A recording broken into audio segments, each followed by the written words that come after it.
los equipos están construidos a través del draft. Eso no significa que tus mayores estrellas, como lo vamos a tocar ahorita, tengan que salir del draft ni que tengas que ser el mejor drafteando, pero el draft te permite tener una base sólida y que el 60, 70, no quiero exagerar, 75% de tu equipo, de la base, de los reserve, de los role players y de muchos titulares que nunca van a ser superestrellas, que no son pro bowlers, que no son all pros, viene del draft.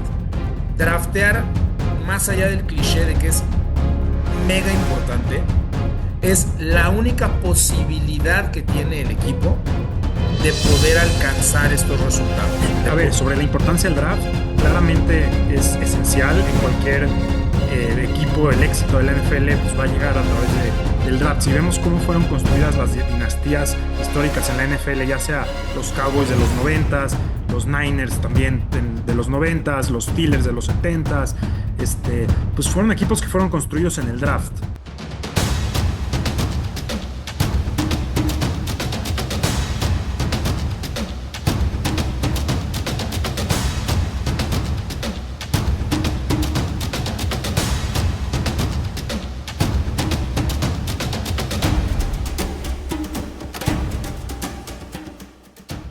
Hola a todos, tenemos un programa muy especial el día de hoy aquí en Camino al Draft.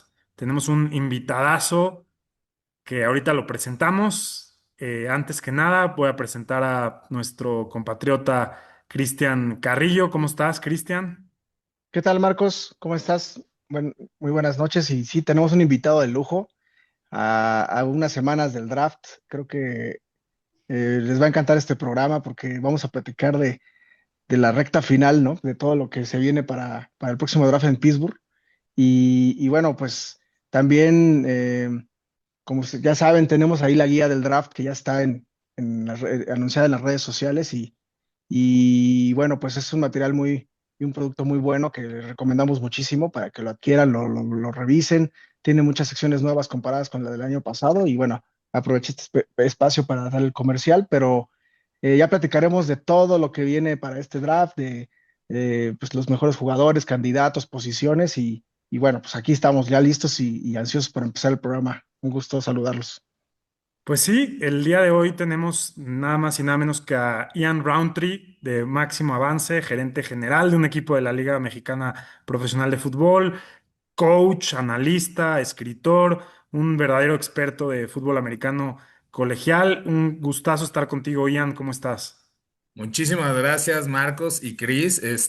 Pues ya con algunos años, ¿no? Haciendo esto, se va rapidísimo el tiempo, pero ya con algunos episodios de este programa previo al draft.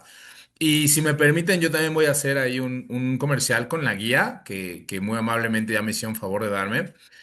Independientemente de la amistad, ¿no? Y del conocimiento que tenemos mutuo de varios años, ¿no? De que me invitan al programa. Sí quiero decirles que en español no sé si haya otra guía con la profundidad y con el nivel con la que ustedes la hacen. A veces uno cree que por estar cercano a ustedes o involucrado, uno hace gol por ser cuate, ¿no? Por echar la mano. No, no, no, no. Yo me dedico a esto. La información que ustedes plasman, la información que ustedes brindan, el trabajo que ustedes hacen, que además nosotros, o sea, ustedes y yo sabemos que no es de sentarse un fin de semana a hacer esto, ¿no? Son muchísimas horas. No estoy seguro de que haya más guías en habla hispana como las de ustedes. Entonces, independientemente de que la obtengan, de que la compren, de que tengan la posibilidad de poner sus manos en ella, este, e independientemente de la invitación al programa desde hace ya varios años, vale la pena para los que verdaderamente están interesados en saber de scouting y de fútbol americano. No es fácil, quizás es única en su género, encontrar esa información en habla hispana en una manera accesible y con el trabajo y las horas que los scouts sabemos que se ponen detrás de las evaluaciones y de los reportes. Entonces, no solo gracias, sino muchas felicidades. Y de verdad no es anuncio por compadrazgo, es un trabajo enorme. Te agradecemos mucho, Ian, tus palabras. La verdad las hacemos con todo el corazón. Sabemos que es es un nicho muy pequeño hoy en día el que Ujú. explora en Latinoamérica este tipo de información y producto, pero por eso lo queremos hacer bien, queremos explotarlo, queremos seguirlo creciendo y ya sabes que tienes la invitación abierta para colaborar e ir creciendo la guía año tras año hasta, quién sabe hasta dónde podemos llegar, hasta algo realmente Así grande. es. Entonces... pues ya luego nos ponemos de acuerdo a ver cómo podemos Así es. colaborar No, de alguna muchas manera. gracias. Ahí estaremos, ahí estaremos. Perfecto, perfecto, perfecto. Pues el formato del programa de hoy es un poco abierto. Vamos a platicar un poco acerca de nuestros prospectos favoritos, de las posiciones, en tema macro, cómo vemos esta clase. Si nos da tiempo, podemos hacer un mock draft también rápidamente entre los tres. Entonces, pues si quieren empezamos. Cristian, ¿tienes alguna pregunta para Ian, algo que quieras tomar? Pues, bueno, primero que nada, felicitarlo porque Ian, como sabemos, es aficionado de los Seattle Seahawks y Ah, fueron sí. son los actuales Sí, campeones de la gracias. NFL y bueno, la verdad es que es un producto de seguramente de un muy buen trabajo que han hecho los Seattle Seahawks en estas alturas del año, en el tema del draft, ¿no? Entonces creo que se vio en el Super Bowl y en la temporada el resultado de buenas decisiones de un Smith Nixba que venía de Ohio State, ¿no? Que venía de esta camada de receptores de Ohio State tan buenísima, que siempre está en competencia con la de LSU, y Kenneth Walker y liniero Gary Sable que llegó este año, como que nosotros lo queríamos, me acuerdo, Marcos y yo lo teníamos ahí como en alto ranking y una buena decisión lo tomaron pues muy abajo, porque al final Seattle siempre ha estado bien en los últimos años. Y pues no dudo que este año también, ¿no? O sea, a pesar de que son el 32, van a tomar seguramente buenas decisiones. Y bueno, creo que aquí es donde, pues, se visualiza la importancia de lo que es el semillero del draft, porque realmente de ahí es donde se empiezan a generar o se empiezan a reforzar los equipos que realmente compiten por el Super Bowl, ¿no? Por eso quise poner como ejemplo a tu equipo para iniciar y de ahí, pues, preguntarte mm, qué tan importante es estas elecciones o o sea, esto que hace, por ejemplo, los Seattle Seahawks en cuanto a la trascendencia y a lo mejor hasta preguntar, ¿qué porcentaje crees que es el que influye en un equipo el draft para el éxito, ¿no? Es un poquito difícil de contestar un porcentaje exacto, pero No, no, son no, tantos no. los factores Claro. y a lo mejor por ahí empezaría para de ahí partir hacia todo lo demás. Miren, entiendo perfecto hacia dónde vas. Déjame decirte que lo voy a dividir como en dos partes. ¿A qué me refiero? Obviamente el draft es importantísimo para todos los equipos, pero eso sería un cliché, ¿no? A nadie que esté escuchando, que nos haga favor escucharnos decir, ay, muchas gracias, genio, claro que es importante. Esto es a lo que me refiero. Los equipos están construidos a través del draft. Eso no significa que tus mayores estrellas, como lo vamos a tocar ahorita, tengan que salir del draft ni que tengas que ser el mejor drafteando, pero el draft te permite tener una base sólida y que el 60, 70, no quiero exagerar, 75% de tu equipo, de la base, de los reserve, de los role players y de muchos titulares que nunca van a ser superestrellas, que no son pro bowlers, que no son all pros, viene del draft.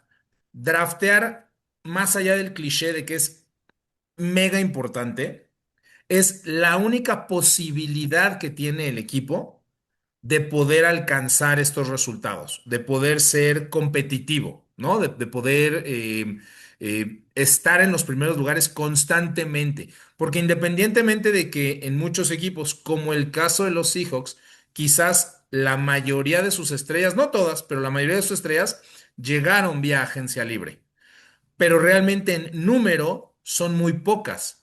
El 80 o 90%, como decíamos, viene del draft. Entiendo que, bueno, Sam Darnold llega en agencia libre, DeMarcus Lawrence, Uchenna Nwosu, o sea, la defensa, ¿no? En general llega en agencia libre, pero son muy pocos en número, no en calidad.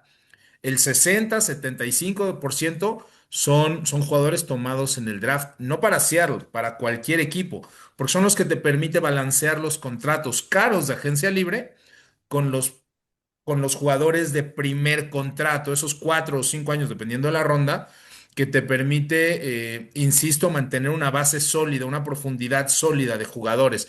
Entonces, no solo para Seattle, para todos los equipos, el draft es fundamental, insisto, no es porque de ahí vaya a ser la próxima superestrella. Y al ratito hablamos de esta nueva tendencia. Yo no la entendía hasta hace algunos años y ahora he visto a más y más equipos hacerla.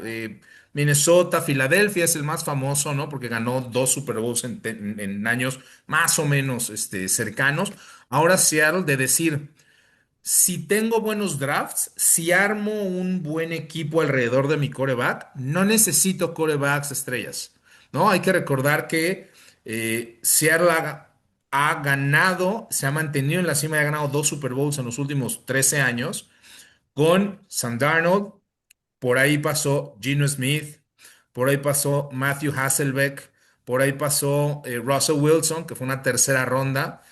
Y el de antes que los llevó 2 años a playoffs fue Tavares Jackson. Seattle no gasta en quarterbacks primera ronda, no selecciona en quarterbacks primera ronda y tiene dos Super Bowls en los últimos 13 años, como Jalen Hurts, que fue una segunda ronda, como Minnesota, que ha estado muchos años arriba con sus quarterbacks que no son primera ronda, ¿no? Cousins, etcétera. Entonces, el draft es la parte más importante, ¿no? O sea, la más importante de todas. Insisto. Quizás no por la calidad, pero definitivamente por la cantidad.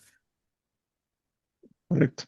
Sí, sí, sí, me llama mucho la atención lo que dices de estos ejemplos de Seattle. Las dos tendencias que alguna vez hemos comentado aquí en los podcasts es esa que dices de rodearte al equipo con un muy buen equipo, con una base sólida del draft, la mayoría, la cantidad, como dices, y un coreback pues de cierta calidad, ¿no? La otra tendencia es quitando a los dos, a las dos excepciones que yo marcaría en su momento, Tom Brady y ahora Patrick Mahomes, que también son dos jugadores fuera de serie. Por ejemplo, el caso de los Bills de Buffalo, que es lo contrario, ¿no? Tienen un quarterback fuera de serie Ujú. que corre, hace todo, nada más le falta llevar las aguas ahí al campo, Sí, porque los hace todo, sándwiches. y al final, malas decisiones del draft en los últimos años, como es ese receptor que no ha llegado, ese liniero ofensivo que de repente no da esa parte o esa solidez o esa profundidad cuando hay lesiones, llevan a que pues año tras año ha habido un fracaso, ¿no? Entonces, es interesante esto que comentas y creo que nos da un muy buen punto de partida para empezar a platicar y explorar la clase de este draft, ¿no, Marcos? Sí, yo agregaría que, a ver, sobre la importancia del draft, claramente es esencial en cualquier equipo. El éxito de la NFL pues, va a llegar a través del draft. Si vemos cómo fueron construidas las dinastías históricas en la NFL, ya sea los Cowboys de los noventas, los Niners también de los noventas, los Steelers de los setentas, pues fueron equipos que fueron construidos en el draft. Las reglas han cambiado un poco porque antes tomabas a un jugador en primera ronda y lo tenías under contract por 6 7 años. Hoy en día, 4 o 5 años máximo si tomas la opción del quinto año. Entonces, antes si hacías un mal draft, pues estabas más atorado con tus jugadores a más largo plazo y ahora puedes, digamos, pivotear de alguna manera porque no estás tan amarrado y los contratos ahora son un poco más pequeños, son escalables. Obviamente, relativo al salary cap, ¿no? Ujú. Porque antes veíamos obviamente contratos de 60 millones de dólares a un jugador como Jamarcus Russell y pues estabas atorado con él por muchos años porque ya no tenías cap space, porque tenías que mantenerlo en tu roster y hoy en día eso ha cambiado un poco, creo que ha sido mejor para los equipos, pero también ha hecho que exista más paridad digamos, en la liga. Y también hemos visto equipos como los Rams, ¿no? Que su filosofía es un poco distinta, que están construidos con veteranos y que no le dan tanta importancia a los draft picks, pero los años que sí lo han hecho muy bien. Y se pueden dar el lujo de intercambiar primeras rondas futuras por jugadores ya aprobados. Entonces, pues no hay una fórmula exacta, pero el draft es esencial y es el ADN de cada equipo, eso seguro. Y bueno, yo quería hacerle una pregunta a Ian que va también en relación a lo que ya comentó Christian de los agentes libres de los Seattle Seahawks que se fueron. Uno de ellos es Kenneth Walker y una de las posiciones más cuestionables este año es la de corredor. Entonces, si quieren, podemos empezar por ahí. Obviamente sabemos que Jeremiah Love es el claro número uno. de todos, probablemente se va a ir top 10, quizás incluso hasta top 5. Los Seahawks van a draftear hasta el pick 32, entonces definitivamente no van a tener la oportunidad de tomar a Kenneth Walker. Zach Charbonnet sabemos que viene de una lesión fuerte. ¿Cómo ves en general la clase de corredores, Ian? ¿Hay alguno que te guste fuera de Love? ¿Cuál es tu favorito? ¿Ves a los Seahawks tomando corredor en primera ronda? Y pues si quieres empezamos con eso. Sí, mira, en términos generales, y yo sé que esto es un tema que levanta controversia, ¿no? Ahorita quiero escuchar sus opiniones al respecto. Para mí sí no es un buen draft. La verdad es que lo podemos manejar de varias perspectivas y semánticamente puedo defender o entender que lo que me dicen otras personas que creen que es un buen draft, ¿no? Semánticamente hace sentido, es decir, si lo expreso de determinada manera, pues encuentro el lado positivo. Yo desafortunadamente mi formación, mi filosofía como scout es analítica al 85% o 90%. Soy muy cuadrado en ese sentido, soy muy estricto y entonces, pues a mí las cifras, ¿no? La historia, los números me dicen que no es un buen draft. En términos generales, ya lo hemos hablado en otros programas, compañeros, un draft tiene promedio, unos 20 jugadores con calificaciones de primera ronda. Históricamente, un jugador es seleccionado entre la posición 20 y 40, es exactamente el mismo, históricamente. Hay el mismo número de Pro Bowls, el mismo número de All Pros, el mismo número de Hall of Famers. O sea, el pick 20 y 40 históricamente es el mismo. Del 1 al 20 es donde están esos blue chip prospects año con año. Este año yo tengo entre 12 y 13. Me pueden convencer que hay 13, ¿no? Tal vez hay 11, pero no hay más. Y el hecho de que se diga que un draft es malo no significa que el mejor jugador de todos los tiempos no pueda salir de este draft o que no pueda haber jugadores de impacto inmediato. Significa que hay muchos menos. Eso es lo que estamos tratando de decir. Y entonces, si hay menos jugadores buenos, en mi cabeza, por definición, es un draft menos bueno. O sea, punto. O sea, así lo veo yo, así lo construye, ¿no? Mi cabeza. Entrando ya a la pregunta de los corredores, sí es un draft muy débil, donde yo no creo que veamos más de tres jugadores de la posición, tres, dentro de los primeros 70 picks, más o menos. No va a haber más de tres corredores en los primeros 70 picks. Y después de eso, me parece que van a ir escaseando, cayendo a contagotas. Quizás cuatro o cinco en los primeros tres rounds, ¿no? Cuatro o cinco, tal vez incluso cuatro. Y poco a poco va a ir cayendo el gotero hasta que al final, en la ronda 5, 6 y 7, ya empezaremos a ver tres, cuatro corredores por ronda.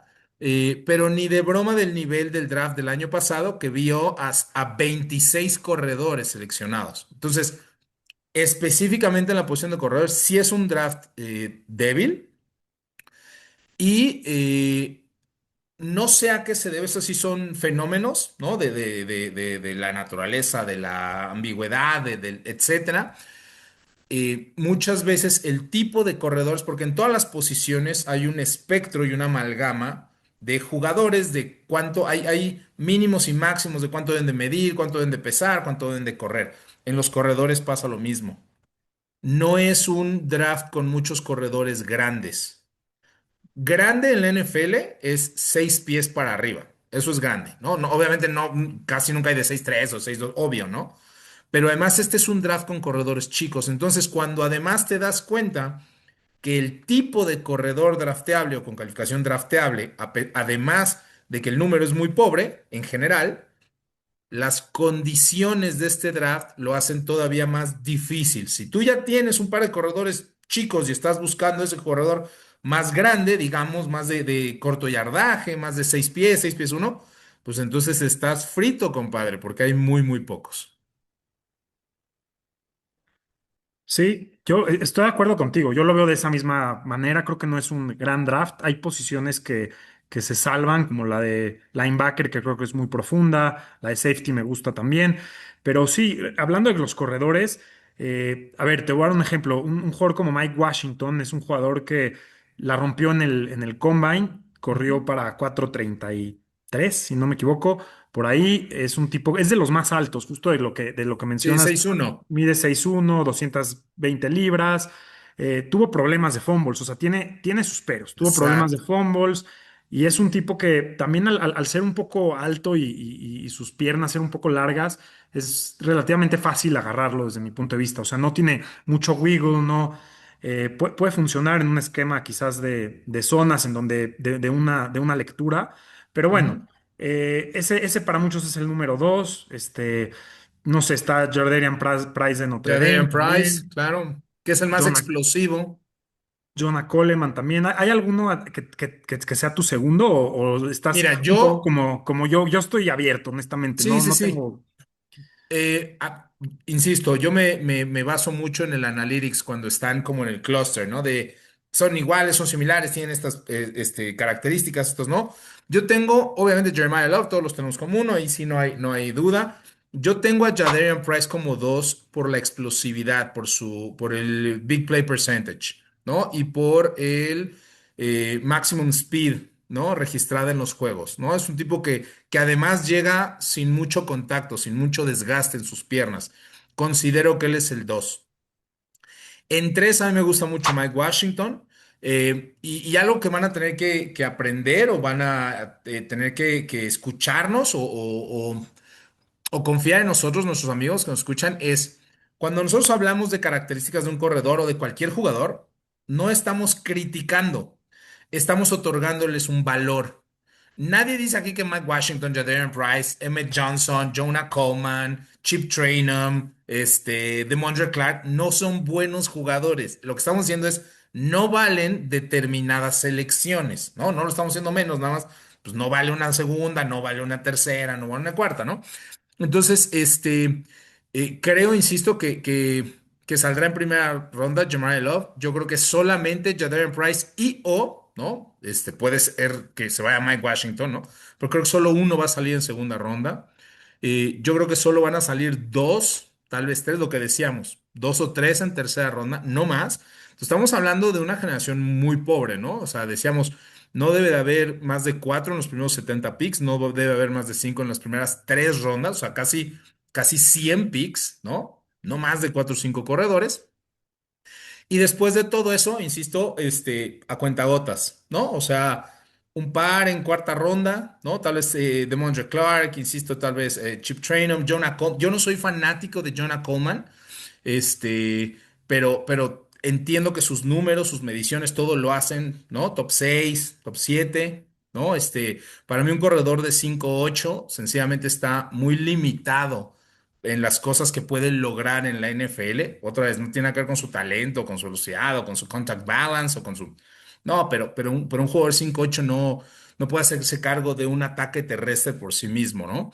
Tampoco es un jugador de 4.28, ¿no? Como para decir, no importa, dales tantas veces la bola hasta que se escape, tampoco lo es. Entonces, digo, top 5, top 6, top 7, y luego ya al final, pues los típicos flyers, ¿no? Pues estoy en la sexta ronda, tengo dos sextas rondas, arriesgate por un corredor, te decía, DeMondre Clark, de Wake Forest, Chip Trayanum de Toledo, jugadores que, bueno, pues te pueden servir, ¿no?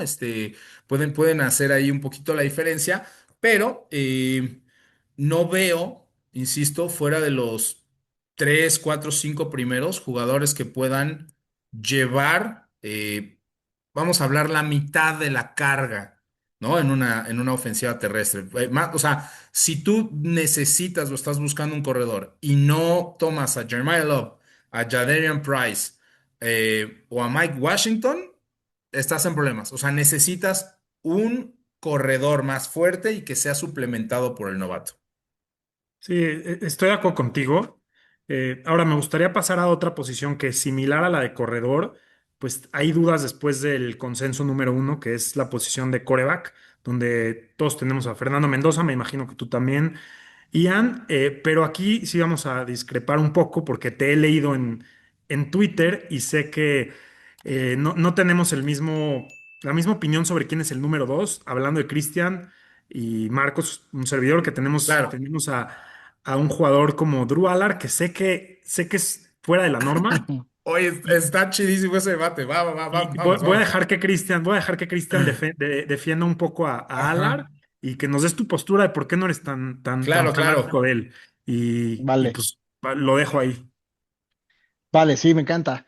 Me encanta. Sí, vamos al tema de los corebacks. También yo creo que coincido de esto que con lo que iniciaba Ian mencionando de la clase del draft, que es un poco débil, sobre todo en ciertas posiciones, y creo que el coreback es una situación similar, ¿no?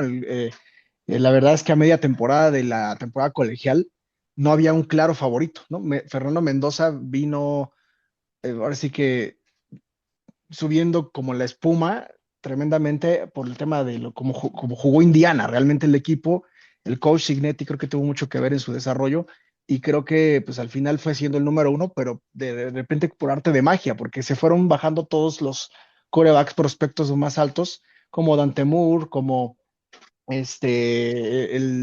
bueno, hasta Chamblis, ¿no? Que no era de los más altos, pero también Ujú. estuvo por ahí y que se fueron bajando poco a poco.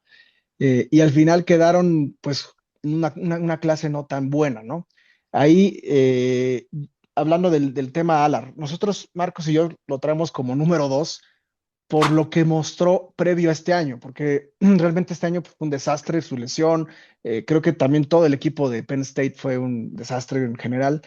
Algo pasó en ese equipo que se vino abajo, tal vez el cambio generacional, lesiones, etcétera. Pero lo que nos muestra Drew Allard como prototipo, o al menos a mí en lo particular, sí nos da ese potencial de, o sea, yo le decía alguna vez a Marcos que, no sé, como su top, o sea, su máximo alcance Sí, que su pudiera llegar techo, en la su NFL, ceiling, su sí. techo, creo que sería Josh Allen, ¿no? Lo puedes comparar con Ajá. él porque es fuerte, es alto, tiene un brazo fuerte, es por naturaleza de estos que corren y corren fuerte y no lo puedes lesionar fácilmente, ¿no? Que es algo, el prototipo nuevo de coreback de la evolución que se ha generado en la NFL, ¿no? Pero también tiene hacia abajo una medida hacia abajo, un límite hacia abajo que pudiera ser, que creo que también te escuché a ti decirlo, de Brock Osweiler, ¿no? Que de repente, no, Ahorita te digo, de Osweiler y de de Osweiler, Kyle Boller. de Kyle Boller, porque al final es un tipo fuerte, pero que no tiene la movilidad, ni la técnica, digamos, pero creemos que tiene esos elementos que llegando a un buen equipo, a un buen coach, con un buen quarterback coach, con un buen equipo coordinador ofensivo, puede tener esa situación. Tal vez pueda ser por lo débil de la generación, que es muy débil realmente, pero sí vemos elementos en Drew Allard. Tú ves de repente unos pases del 2024, de 2023, que si era muy, o sea, de repente tiene unos pases muy precisos. El chavo sabe quitarse la presión, tiene un manejo muy bueno lógicamente de los escapes, del play action, inclusive de repente también yo sí le noto ciertas virtudes en la bolsa. O sea, no es el clásico que llega y se asusta y corre. Sí tiene como cierta, al menos en 24 sí lo vi con cierta disciplina de mantenerse en la bolsa, de tener lecturas buenas, a lo mejor no tan rápidas, pero sí buenas, y de elegir las mejores opciones. Entonces, ese potencial que nos da, sobre todo las cualidades físicas que tiene Drew Allard, es lo que a mí en lo particular me hace ponerlo por arriba de todos los otros, excepto Mendoza, que sí realmente me da digo, a ver, inclusive me causa un poquito de extrañeza el que esté tan bajo rankeado, ¿no? Porque yo digo, a ver, yo sí me sacrifico una tercera ronda por él o hasta una segunda baja, porque el potencial que te puede dar es de una estrella, ¿no? Pero entendemos que pues, no necesariamente va a llegar siendo una estrella, pero el quarterback, sabemos, es una de las posiciones, si no es que la posición más importante en la NFL, y lo que muestra Drew Aller como potencial, inclusive ahora en el Combine, pues se vio muy bien, ¿no? Creo que no, yo no vi ningún brazo como el de Drew Aller en el Combine, no sé qué opinas, No, no Ian. lo hay. No lo hay. No, ¿se acuerdan que cuando empezamos decíamos que podemos racionalizar cualquier punto de perspectiva? Eso es lo que a mí me pasa con Drew Allard. Cuando Drew Allard llega de high school, ¿no? Que es el redentor, viene a salvar a Penn State, ¿no? Eh, empieza teniendo muchos problemas. No es el único que ha tenido esos problemas. Hay que decir que James Franklin, para desarrollar quarterbacks, tuvo muchos, muchos desaciertos, ¿no? En su carrera con Penn State. Y luego empieza a cambiar de coordinadores ofensivos. Hay que recordar que Drew Aller tuvo dos coordinadores ofensivos diferentes, ¿no? Siendo el último de ellos Koloniki, que venía de Kansas, de los Jayhawks. Y concuerdo con lo que dices de sus explicaciones físico-atléticas. No hay un jugador como él en el draft. O sea, 6 pies 5, 233 libras, el brazo más fuerte que hay, mucha experiencia. Es un tipo que inició 3 años en Penn State.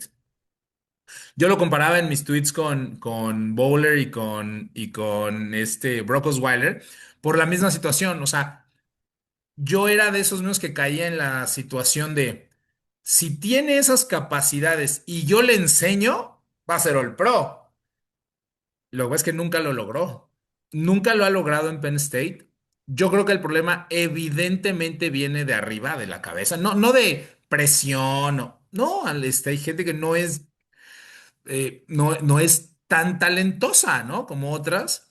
Creo que el upside que tiene, muy pocos lo tienen. Tal vez Cole Payton de North Dakota State, y por lo mismo, pues porque tiene que dar ese salto para un nivel superior, ¿no? Entrenar más, etcétera, desarrollarse. Pero yo no creo que haya un prospecto con las características y las capacidades o el techo que tiene Drew Aller.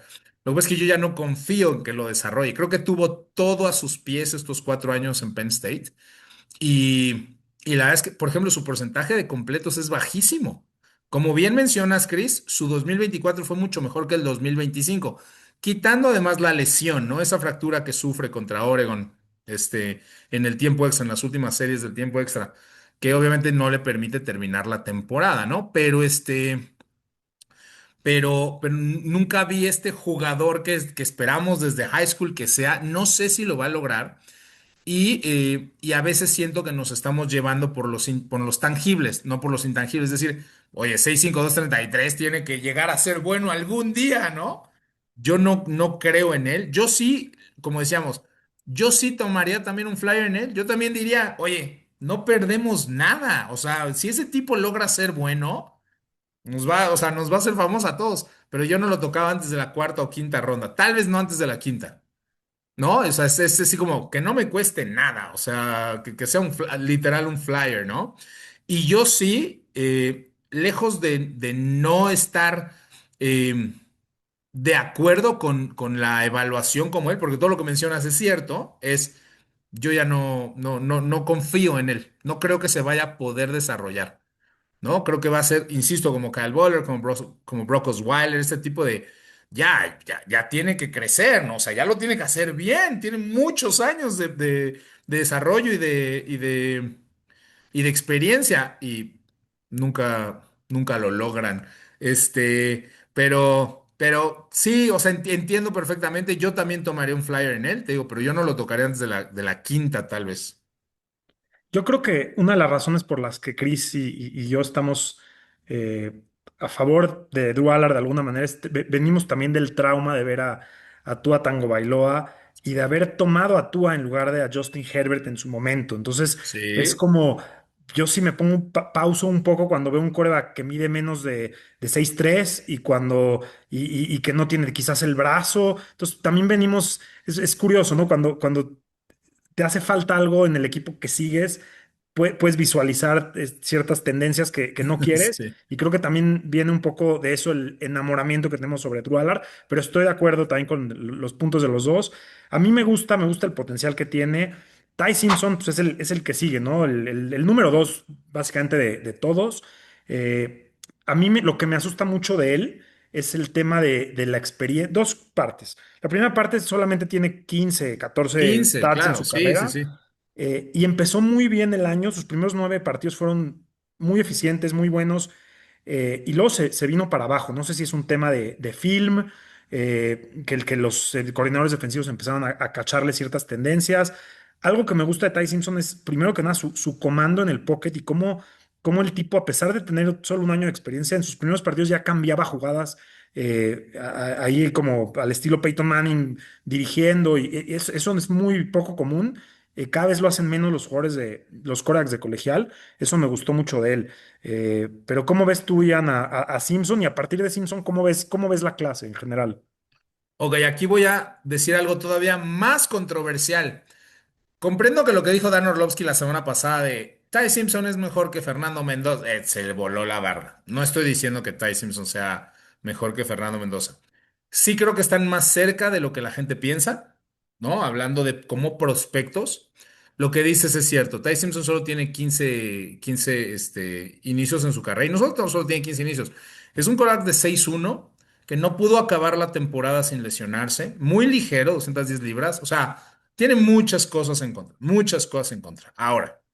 Si hablamos de escauteo y de proyección, que es de lo que se trata, ¿no? Como scout, Ty Simpson no está tan lejos de Fernando Mendoza. Yo no soy fanático de Fernando Mendoza. Estoy totalmente de acuerdo que es, sin lugar a dudas, el mejor prospecto en la posición de quarterback. No hay debate alguno de que él es el uno para la canción, porque además los Raiders necesitan quarterback, ¿no?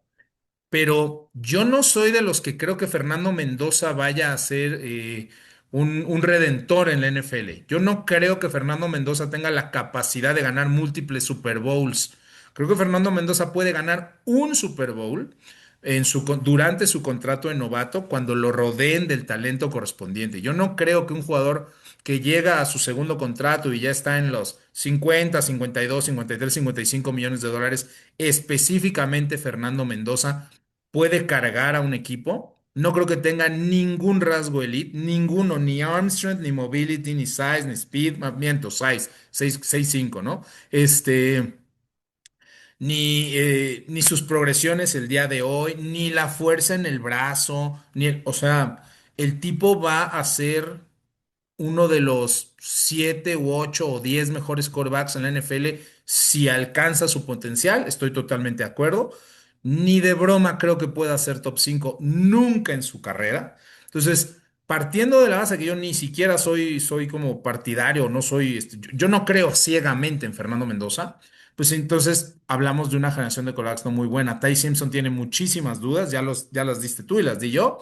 Este, y no hay como muchos jugadores, todos tienen major red flags, major, ¿no? Me encanta el juego de Garrett Nussmeier, yo lo tengo como tres, pero Nussmeier mide 6 pies, a lo mejor en un buen día y si se deja crecer el pelo, 6'1", súper lastimado, muchas lesiones preconstituidas, ¿no? La tendinitis en la rodilla, las múltiples fracturas, los golpes en los hombros, o sea no creo que jamás pueda pasar de ser un buen backup, ¿no? Creo que el otro que tiene un techo que podrías llegar a explorar es Cole Payton, el de North Dakota State, ¿no? Pero está a 2 años de poder ser titular, ¿no? O sea, no hay una gran acción.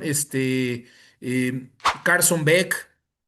¿No? Que ha tenido algunos de los mejores equipos a su disposición y él no puede dar el paso grande. No, no es malo, va a ser seleccionado, yo creo que a finales de la tercera, tal vez cuarta, pero yo no creo que nadie piense que Carson Beck es la respuesta de algún equipo. Entonces, en general es una generación mala de quarterbacks, con demasiadas dudas, e incluso sin hacer debate, el mejor jugador que es Fernando Mendoza y que va a ser el pick global número uno, yo no lo veo rompiendo el top 6 o 7 en la NFL nunca en su carrera. O sea, está a años luz de Burrow, ya saben, Mahomes, Josh Allen, Lamar Jackson. Yo ya empezaría a meter ahí en quinto a Caleb Williams, quinto, sexto, ¿no? Él nada más como jugador. Ni de broma veo a Fernando Mendoza rascando ni de lejos esos niveles. Entonces, es una generación pobre. Sí, yo estoy de acuerdo contigo en el tema de Mendoza. Sí me gusta, me parece que es un quarterback con el que puedes ganar al Ujú. estilo Jared Goff, al estilo, no sé si pueda llegar a ser Matt Ryan, o sea, no sé, pero el Eso, estilo, es puedes Jared ganar con Goff. él, pero no va a ser el jugador múltiples Pro Bowls y Ujú. este jugador top 5 como bien mencionas. Estoy contigo. ¿Por qué? Porque no tiene ni la velocidad, ni el brazo, ni tira un back shoulder muy bueno, es muy preciso, pero no es un atleta elite y hoy en día se necesita más para Ujú. poder hacer muchas cosas. Entonces, pues creo que estoy de acuerdo contigo en el tema de los quarterbacks. Chris, ¿hay alguna posición que quieras explorar con Ian? ¿Alguna pregunta que le quieras hacer? Sí, si quieren, vámonos a la siguiente posición. Nada más comentar de los corebacks que hay un prototipo que el antiprototipo de coreback, pero no sé, es todo corazón y con orígenes mexicanos, que es Pavia. Yo no sé si va a ser seleccionado o va a ser un drafted, No. pero es un chavo que pues le pone todo el corazón y bueno, pues no sé, a lo mejor que acaba siendo backup de alguien, pero sería interesante y daría curiosidad verlo en la NFL en algún equipo para ver si por lo menos en la pretemporada da algún espectáculo. Pero sí ya me llama la atención que es súper chaparrito, súper fuera, o sea, nada que ver con un coreback prototipo, pero se mete al campo y se hace cosas de repente que no hace nadie más. Tiene un problema gravísimo de actitud. Digo, obviamente ahora todos lo saben después de lo que pasó en la ceremonia del Heisman. O sea, ese es como el highlight de su actitud. Pero no, es un chavo que ha tenido problemas de actitud toda su vida, ¿no? Es un jugador que está siempre metido en la controversia, ¿no? En problemitas. Es lo que era, recuerdan, Baker Mayfield, que mucha gente decía, yo no lo draftearía. Hoy en día Mayfield es Pro Bowl, pero no fue fácil su carrera. Lo despidieron de un par de equipos, lo dejaron en libertad, no lo pudieron ni tradear, ¿no? Sí tiene muchos problemas de actitud, Diego Pavia, a diferencia, bueno, no a diferencia, pero Mayfield es chico. Mayfield mide 6 pies. Pavia mide 5'9". Es ridículamente diminuto, en serio. O sea, en la NFL ese tipo de cosas, a veces yo creo que como estamos afuera de la NFL, como no tenemos físicamente el contacto constante, no nos podemos hacer a la idea real. Es decir, todos nuestros amigos saben que los juegos de NFL son muy grandes, ¿no? Eso es obvio. Y todos los vemos jugar y sabemos que son rápidos. Cuando estás ahí en el campo es cuando dices, no, este bueno puede jugar. O sea, no se puede. O sea, no. Sí, sí, no va a poder. Como le hicieron a No. Diego Lainez, ¿no? Así de, Ah, sí, que le hacía. No, pero le ponía la mano abajo, ¿no? Le así le estiraba la hacían mano así. así, así. Entonces, sí, yo veo casi imposible que sea drafteado. Sí, correcto, Nadie se sí. va a arriesgar. Probablemente acabe en la UFL o una cosa así, Sí, bueno, exacto, pero bueno, sí. ese era un prototipo curioso de verlo en el colegial. Y bueno, era nomás comentar. Si quieren, pasamos al tema de los receptores. Aquí, no sé, te voy a comentar cuál sería más o menos como mi ranking y qué jugadores me llaman la atención para que tú nos des tu opinión. Mira, yo aquí sí tengo en el top a Carnell Tate, es un jugador que se me hace un prototipo perfecto de receptor, no a los niveles de Jeremiah Smith que va a salir el próximo año, pero Carnell Tate creo que tiene pues todo para destacar, corre bien sus rutas, tiene buenas manos, tiene esa separación necesaria, que a lo mejor no es el más veloz, que ya vimos que es su defecto en el combine, pero es un jugador que creo que es el más completo y además la escuela en la que viene pues tiene todas las credenciales para hacerlo, ¿no? A mí en lo particular me gustaba mucho Mackay Lemon. El tema de Mackay Lemon que me sacó de onda completamente en el combine es cuando se presentó ante el micrófono, que yo creo que tú debes de conocer más de ese. Dije, ¿qué le pasó? O sea, traía unos ojos de loco y ahora, digo, nosotros como aficionados de los Delfines de Miami, le decía a Marcos, la primera visita que hizo nuestro nuevo gerente general fue Mackay Lemon. Y lo que a mí le dije, qué bueno que fue el primero. ¿Por qué? Porque probablemente es el receptor que caiga en el rango. Y le digo, y qué bueno porque esas entrevistas son para detectar que este cuate no está loco, ¿no? O Sí. sea, realmente para eso son. Entonces, o sea, creo que tiene un talento, es un receptor completamente diferente al primero que dije, pero Mackay Lemon, y digo, lo comparan mucho con Amon-Ra St. Brown, pero creo que esa parte de él que vi, dije, ah, caray, ¿no? Pues sí, aguas con eso, hay que medirlo, hay que ver qué tiene y toda esa parte. Ya de ahí en fuera, digo, mencionar, a mí me gusta mucho su compañero de equipo, que era Jacoby Jacob Lane. Lane. Es un cuate que cuando lo vi en el combine, digo, no lo tengo rankeado como tres, ni mucho menos, tú nos dirás, pero te estoy platicando los que me llaman la atención. Lane, la prueba esta del Wandlet, parecía que traía, o sea, sus manos son, o sea, yo creo que pocas veces hace un drop y esa naturalidad con que agarraba y luego es alto, se me hace un prototipo interesante de receptor que también a ver si nos puedes comentar sobre él. Y por último hay uno que está rankeado muy abajo, que viene de la Universidad de Miami, me tocó verlo en vivo el año pasado, al igual que Carson Beck, y no sé, siento que es un jugador underrated, que creo que inclusive puede tener ahí algunas, pues subir, a lo mejor no, pues, quinta, sexta ronda a lo mejor, Dice pero que CJ se me hace Daniels, interesante. ¿dices? CJ Daniels se me hace un jugador también interesante, lógicamente dentro del rango medio, hacia abajo, Ujú. pero que creo que puede ser un chico que suba, que ya en la NFL se comporte diferente. Sí, mira, vamos por parte de, de toda la pregunta. Yo tengo mi ranking muy similar al tuyo. Creo que Carnell Tate no solo es el mejor en términos generales, sino que es el más seguro, el más sólido. Y a los que toman las decisiones, eso es lo que más buscamos, ¿no? No me quiero meter en problemas.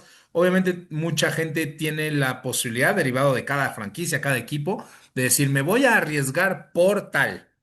Pero Cardinal Tate es, no, no hay peros, ¿no? Quizás no es el más rápido del mundo, quizás no es el más elusivo, no hay peros. O sea, el güey va a jugar 10 años en la NFL.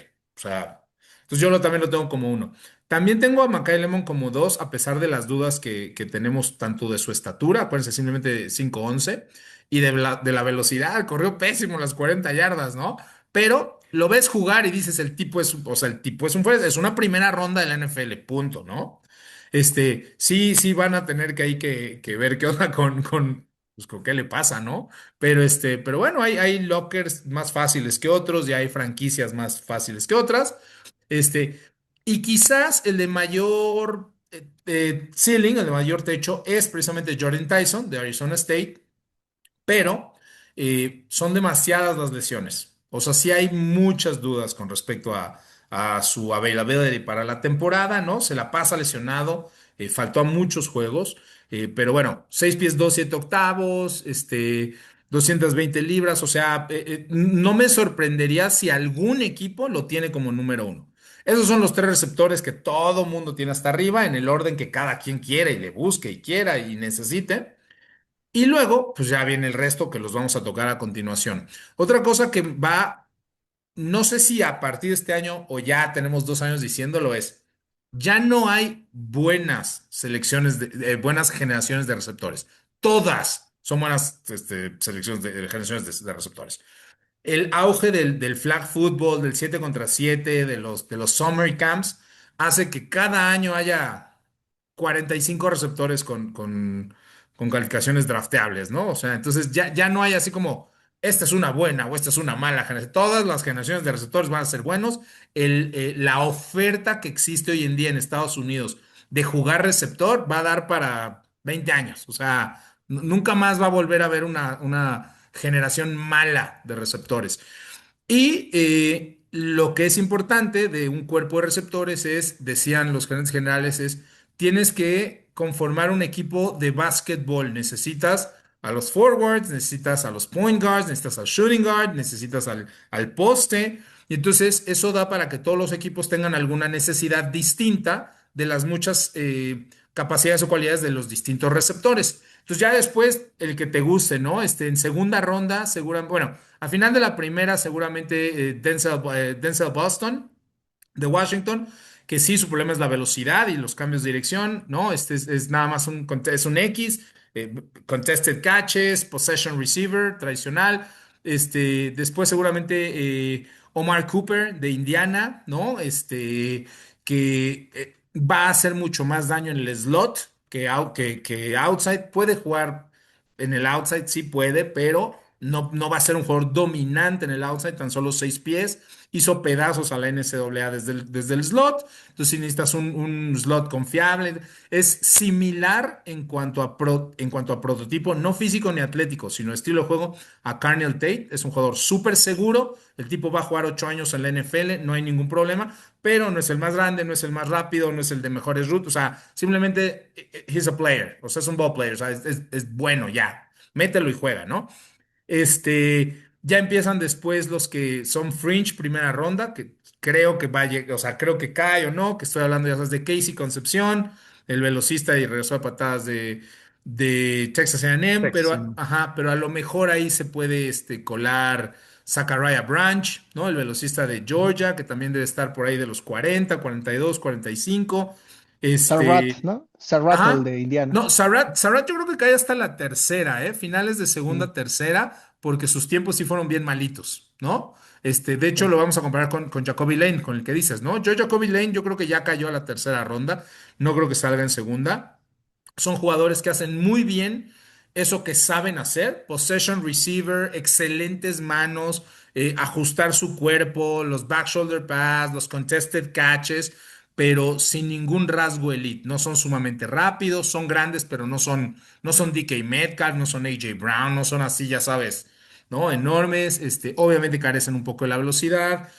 Sus rutas pueden ser buenas, pero no tienen suddenness, el cambio de dirección. Entonces, Sarat es parecido a Denzel Boston. Este, A ver, sí. Chris Brassell debe de caer por ahí principios de la segunda ronda, el velocista de Tennessee, que no es rapidísimo, es un X puro, ¿no? Él sí es más como, te digo, como un DK Metcalf, como un AJ Brown. Mi favorito de toda la generación, obviamente que no sea primera ronda, ¿no? Es Chris Ajá. Bell, el receptor Que se lesionó, de, ¿no? de Louisville, que se tronó los ligamentos, el sonso. Para mí es Anquan Bolding renacido, ¿no? Sí. Sí, Este, muy fuerte, muy sí, sí, sí. físico. 6'2", 3 octavos, muy físico, muy buenas manos, gran separación y velocidad en línea recta. Obviamente no corre unas grandes rutas, ¿no? Tendrías que enseñarle, pero bueno, Chris Bell creo que cae, yo lo tenía en segunda ronda, yo creo que cae hasta después por la lesión. Por ahí ya empieza, como te digo, finales de la segunda, principios de la tercera, la Sarrat de Indiana, Jacoby Lane de USC, Skyler Bell de Yukon, eh, el hermano de Fields de Trey Notre Lance, Dame. Bryce Lance, ¿no? Finales de la tercera, tal vez, ¿no? Muchísima producción, grande de edad. Y te digo, es más porque necesita tu equipo, ¿no? Qué gustos, pero buena generación, como siempre. O sea, de los que acabo de mencionar, seguramente todavía puedes tomar un receptor titular, o sea, para que pueda abrir en tu set de dobles, digamos, ¿no? Doubles, abres tu temporada día uno y sales dos, y todos ellos pueden estar de titulares el día, o sea, De Russell, acuerdo. Bell, Skyler Ball, Lance, tal vez, o sea, todavía hasta la tercera, cuarta ronda, titulares inmediatos. Pues buenísimo análisis. No quiero agregar muchos nombres porque ya lo hicieron muy completo. Eh, Me llama mucho estás hablando de generaciones, ¿no? Y Sí, es muy real esto, como ya siempre son buenas generaciones con profundidad en receptores.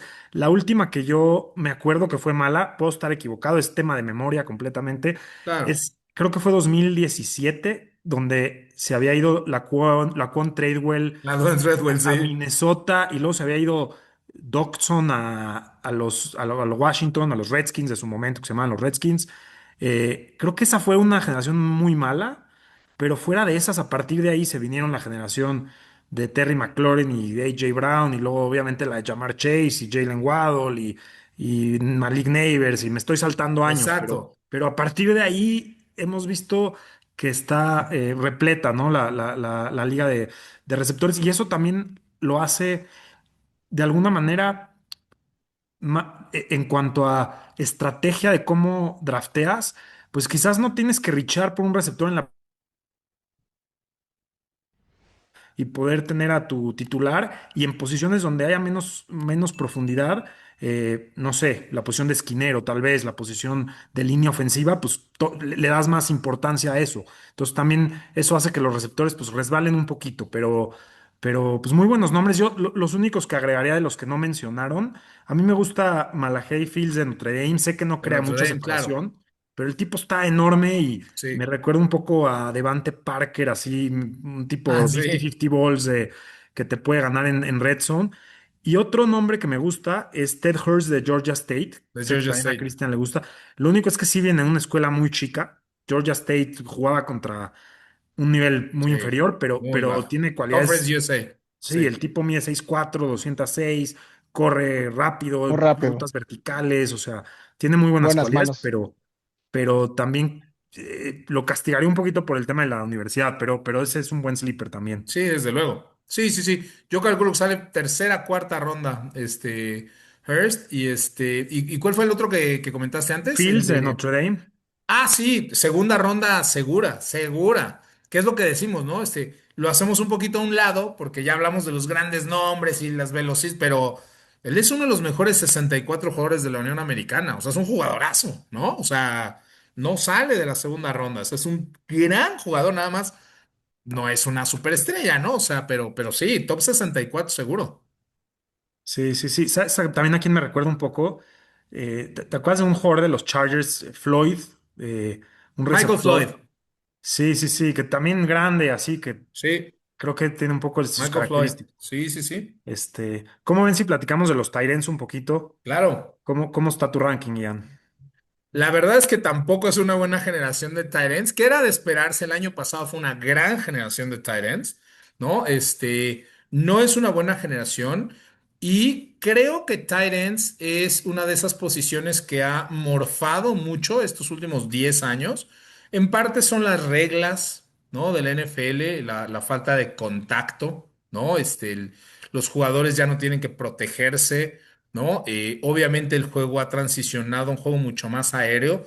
La temporada pasada únicamente hubo 3 ofensivas en toda la NFL que corrieron más de lo que lanzaron. O sea, ya es como ridículo, es una liga pasadora totalmente. Todos lo sabemos, pero bueno. Entonces eso ha hecho que los alas cerradas han morfado y entonces pues depende de qué estilo de ofensiva tienes. Lo de Kenyon Sadiq es una locura, ¿no? Es un extraordinario atleta, impacto inmediato, ¿no? No, es de esos jugadores que yo creo que como todos lo sabemos y lo tenemos ahí en uno, como que dejas de hablar por él, lo pasas por alto, ¿no?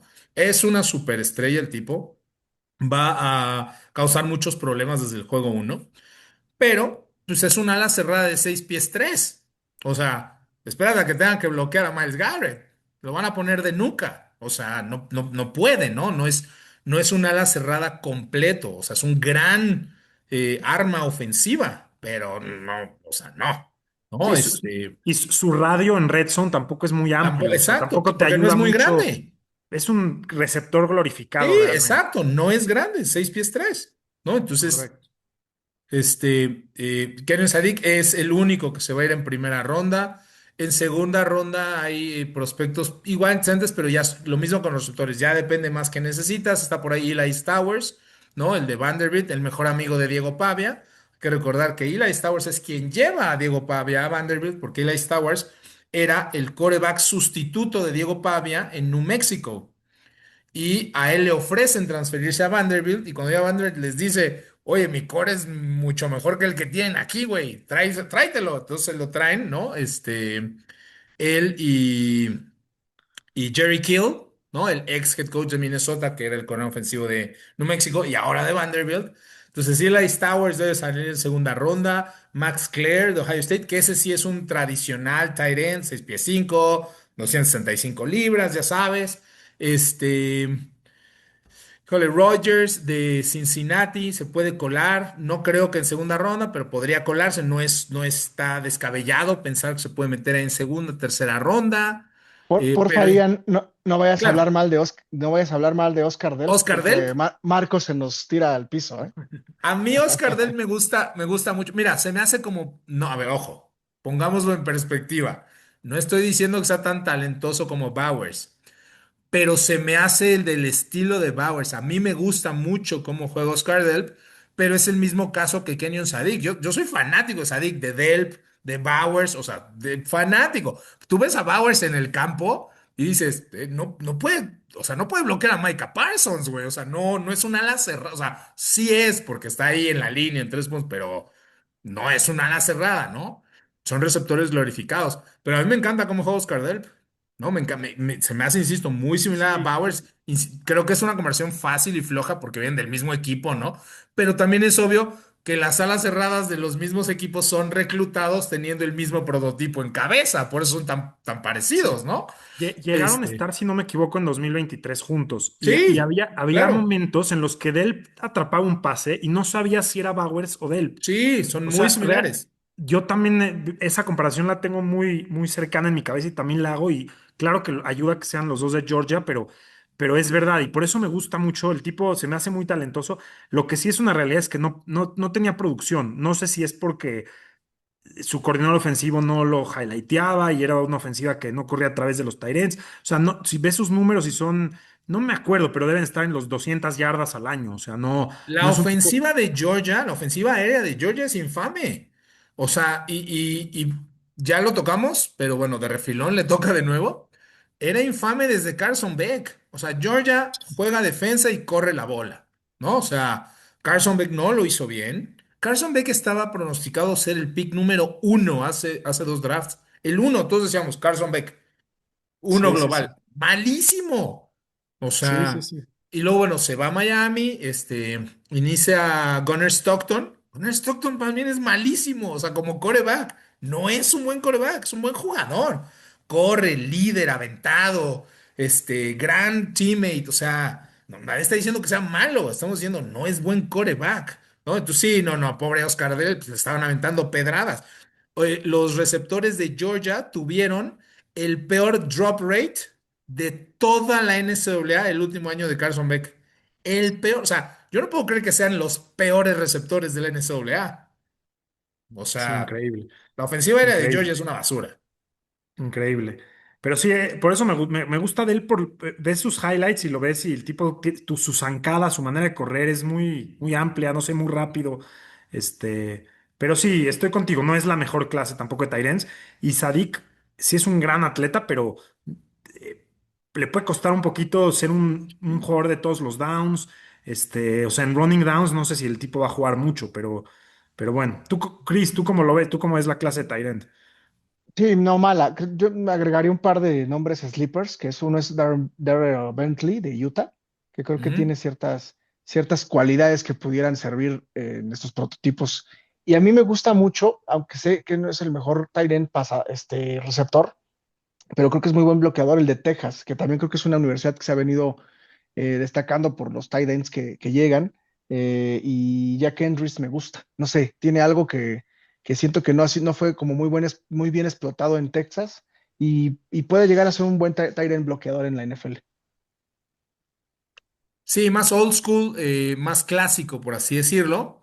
Y al que le vas a pedir cosas diferentes, ¿no? Por ejemplo, eh, este año ya dio como su primer gran paso, por así decirlo. Dwayne Washington, ala cerrada de Pittsburgh. Pittsburgh, proveniente de Georgia, y cuando estuvo en el Combine, todos decíamos, es que va a romper la liga, o sea, un tipo de ese tamaño y de ese peso, ¿no? 6'6", casi 6'7", ¿no? 289 libras, o sea, que cacha así a una mano y pone el tiptoe y bueno, cuestan trabajo las transiciones, pero sí, nada más un poquito diferente esos jugadores. Pero lo que deseamos en general del draft, ¿no? No es tampoco una gran generación de alas cerradas. Tight end. De acuerdo. ¿Quieres platicar alguna posición en específico, Ian? ¿Quieres nos pasamos a la línea ofensiva? ¿Cómo lo Sí, ves? vámonos a la línea ofensiva, claro. Va, perfecto. Pues vas. Ahora sí que, ¿cómo ves? Sí. ¿Cómo, Ok, cómo la ves? ¿Cómo es la clase? yo tengo esta teoría del draft. Esto es en términos generales, incluyendo la línea ofensiva. Hay una decisión que va a cambiar el rumbo del draft y estoy hablando de los primeros 10 picks. Y es, si vemos un early run en receptores o en linieros ofensivos. En mi opinión, va a ser linieros ofensivos. Creo que la línea ofensiva va a ser empujada súper arriba en la primera ronda. Creo que vamos a estar hablando casi de 7, ¿no? 5 mínimo, 6 muy probable, 50-50, y tal vez 7 linieros ofensivos en la primera ronda. Si eso sucede, obviamente estamos hablando de casi el 40% de la primera ronda siendo linieros ofensivos. ¿Qué hace eso? Que empuja a las otras posiciones hacia abajo, entonces te van a llegar buenos jugadores, que quizás los tienes con calificación más arriba, porque como sabemos, los dineros ofensivos son tan escasos y tan caros en la agencia libre que cuando tú tienes un liniero ofensivo empatado con un safety, no es que el liniero ofensivo necesariamente sea mejor. Es que al safety puedo contratar al mejor safety de la NFL en la agencia libre porque no es caro. El liniero es muy caro, ¿no? Y ya llegaremos a esa conversación. Es el caso de los backers, ¿no? Estoy enamorado de lo que hace Sonny Styles, enamorado, ¿no? Pero el linebacker más caro de toda la NFL gana 20.1 millones de dólares, ya es Fred Warner. Lo puedo contratar el año que sea, el que sea, o sea, ¿no? pero no puedo contratar a un liniero ofensivo agente libre en la NFL. O sea, cuestan 32 millones de dólares, ¿no? Entonces, yo creo que el run en linieros ofensivos se va a dar. No es una excelente generación de linieros ofensivos, no lo es tampoco. Y como siempre hay algunas dudas al respecto. Yo tengo como número uno a Francis Mauigoa, el de la Universidad de Miami. No es el mejor atleta, ¿no? Que ese es el problema. No es el mejor atleta, pero se me hace muy sólido. Creo que además este debate que hemos tenido los últimos años y que Matt Campbell me hizo favor de hacerlo todavía más viral, ¿no? Por su pésima actuación en postemporada. Manuel no tiene ese problema, dio los 34 pulgadas, no hay problema, no es un gran atleta, esa es la verdad, simplemente es un güey sólido y bueno, ¿no? Yo tengo a Maui primero, tengo a Spencer Fano de Utah en segundo, que es el más listo de la generación. Spencer Fano el primer día va a ser el mejor tackle del equipo en el que esté, pero tampoco es un gran atleta, tampoco va a deslumbrar a alguien con su... Es grande, pero no es el más grande, es fuerte, no es el más fuerte, tiene los 33 pulgadas, o sea, el mínimo requerido, muy bien coachado, técnico, pero no es tan agresivo, no es a finisher, no tiene la mean streak, entonces, igual, bueno, a secas, ¿no? Después yo tengo con el techo más alto a Monroe Freeling, el de Georgia. Es cierto, tiene juegos donde dices, este pobre diablo es infame, es cierto, pero las capacidades físico-atléticas, ¿no? O sea, 6 pies 7, 330 libras, 34 y medias pulgadas de brazo, o sea, no, no, o Tackle sea, izquierdo. Tackle sí, izquierdo y ha subido como la espuma, ¿no? O sea, sí. sería el que a lo mejor puede sorprender en el top 10, ¿no? Sí, sí, no, no, no. Yo lo tengo top 15, top 12, pero insisto, depende de cómo se va ese run, ¿no? Después tengo a Caleb Lomu simplemente porque se me hace más segura la selección que de Caden Proctor. Caden Proctor tiene un mayor upside, pero trae el baggage, sube mucho y muy fácil de peso, se la pasan tratando de controlarlo. Llegó a pesar 389 libras en colegial, o sea, es así como güey, deja de tragar, ya, o sea, calma. Este, pero, pues claro, un tipo de 6 pies 7 y 380 libras, pues claro que a la NFL le va a interesar, ¿no? Kevin Proctor, sin lugar a dudas, puede ser seleccionado, incluso puede darnos la sorpresa y acabar siendo top 15 Kevin Proctor por las capacidades físicas, ¿no? Pero igual, tampoco es un gran prospecto. Kevin Proctor, ya mencionamos a Fano y a Lomu. Y después vienen los dos que se pueden llegar a colar en última ronda. Maxi Henachor, que es muy parecido a Spencer Fano, es el más listo. O sea, técnicamente, físicamente es el más listo, pero no tiene un gran upside, no es un gran atleta. Apenas está empezando él jugó 2 años de prepa y estos 4. Ahí les tengo una anécdota. Regálenme 30 segundos para las personas que nos van a escuchar, porque pues yo me la paso, obviamente, escauteando, viajando y conociendo estos prospectos. Y entonces yo scouté a Ige Nachor hace algunos años, y entonces yo dije, si ese chavo tiene tanto potencial que si no se va al NFL, seguramente Canadá se lo va a llevar, ¿no? Que es la empresa por la que trabajo. Pero dije, a lo mejor no se quiere ir a Canadá, a lo mejor quiere firmar con los mexicas. Entonces yo le hablé y platiqué con él y ya sabes, no, vente a México, ya sabes. Y evidentemente ahora debe estar riéndose de mí, ¿no? O sea, pues no, güey, o sea, mejoró muchísimo ahora y es una superestrella. Pero bueno, tuvimos el ojo ahí para echarle a Iheanacho, que se puede colar en primera ronda. Es nigeriano, ¿no? De origen. Ajá, nigeriano, sí, de nacimiento además. Y bueno, finalmente Blake Miller. Yo no soy fanático de Blake Miller, el de Clemson. Creo que es un pobre atleta, ¿no? Honestamente, creo que es un tipo muy grande, muy fuerte, con mucho fútbol, pero es un pobre atleta. Que si no sale en los primeros 32 sale en el 35 o en el 38, ¿no? Pero esa es la generación de líneas ofensivos y entonces sí, agárrense, porque después de esos 7, No hay nada. híjoles, uy, no hay nadie, güey, nadie. O sea, nadie de Sí. los que restan pueden jugar su primer año.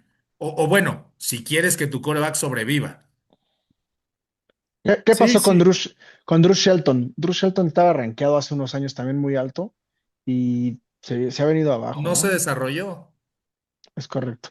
no se Y ahí, desarrolló. Todo Penn State, ¿no? La línea ofensiva no corrieron bien todo el año, o sea, creo que se vio deficiente Ujú. y simplemente no se desarrolló, como dice Ian. Sí. Yo lo veo igual que tú, o sea, y eso pasa todos los años, así como hay profundidad en receptores, en linieros ofensivos, en específico en tackles ofensivos. Fuera de la primera ronda es casi imposible encontrar a un Ujú. titular. El año pasado los Dolphins, hace 2 años los Dolphins tomaron a Patrick Paul, les fue bien, pero es De muy raro Houston. encontrar, de Houston, es muy raro encontrar tackles ofensivos que puedan ser plug and play y por eso la demanda es tan alta y es una clase que sí tiene sus peros. Este, lo yo, dijiste muy bien. Dime, Chris. yo, por ejemplo, ahorita esto que mencionan, a mí se me hace normalmente cuando viene de ese rush que mencionaba Ian, es muy común que se dé, pero a mí en esta particular, en esta clase sí veo pocos tackles que puedan llegar a ser elite. A lo mejor Francis Mauboa y no sé, tal vez Spencer Fano, ¿no? Pero lo que sí veo es una clase de guardias muy buena, ¿no? O sea, como que inclusive, digo, haciendo un ranking juntándolos a todos, no se me hace muy descabellado poner arriba a Vega y Ioane, que a mí se me hace un fuera de serie, ya intentando en materia un poquito en las guardias, Ajá. a Francis, ¿no? Porque al final, digo, comparando con otras clases o sea, el Rush ha sido, pero porque realmente son muy buenos. Ahorita el Rush va a ser porque hay desesperación de agarrar, como dices Ujú. tú, Sí. a tackles en el sentido de los costos que pudieran ahorrarse. Pero a mí en particular, o sea, el tema de la posición te lleva a que un Vega o Joan esté en mediados de la primera ronda, cuando a mí en particular se me hace un jugador el más seguro de la línea ofensiva. Ujú. Es un jugador que como hablábamos ahorita de Drew Shelton, que no se desarrolló, pero este chico sí se desarrolló en Penn State, a pesar de lo mal que estuvo en 2025, y tuvo un muy buen desempeño, y es el jugador que yo veo más seguro para estar en el día uno en cualquier equipo y que se esté ahí un buen tiempo sin que lo muevan. Sí, yo también creo que para mí Vega es el mejor liniero ofensivo en general. Me encanta, pero positional value también existe y es más fácil conseguir un guard y es más importante proteger a tu coreba que correr el balón. Claramente los guards también tienen que ser buenos protectores y los tackles buenos run blockers, pero cada uno tiene su especialidad y ese es el tema. Y si es más fácil conseguir, por ejemplo, centros, los puedes conseguir en terceras rondas. Esa sí es una posición que la puedes encontrar más tarde, pero tackles ofensivos, olvídate. A mí Vega se me hace muy bueno, me gusta también Pregnon de Oregon y Bisontis de Oregon. Texas A&M. Y es una clase, es mejor de guard que de tackle, creo. ¿Cómo lo ves tú, Ian? Mira, sí, y voy a agregar nada más a tu comentario lo que mencionas. El positional value cuenta mucho, eso es obvio para todos sus amigos, para nosotros. Pero además pasa algo muy curioso con los guards, y es que si tú inviertes en un tackle y el tackle no funciona, lo pasas de guard. Entonces los guards no solo están peleando contra el positional value, sino contra otra posición. Pues tú tomas un tackle en tercera ronda y dices, no tiene los pies para hacer tackle, nunca lo va a lograr. O no tiene la longitud de brazos, ¿no? Y lo pasas de guard y puede llegar a ser el mejor guard. Entonces eso hace que todavía se vuelvan más escasos los pure guards que debas de tomar. O sea, Sí, mucha gente cree, por ejemplo, que Mauinoa debería de pasarse adentro no por los brazos, sino por su falta de atleticidad, por su falta de velocidad. Y el debate del que hablábamos, de Matt Campbell, yo soy de los que siempre consideré que Matt Campbell debería de pasarse de guard. Me hizo un parote enorme haciendo esa basura durante la playoffs.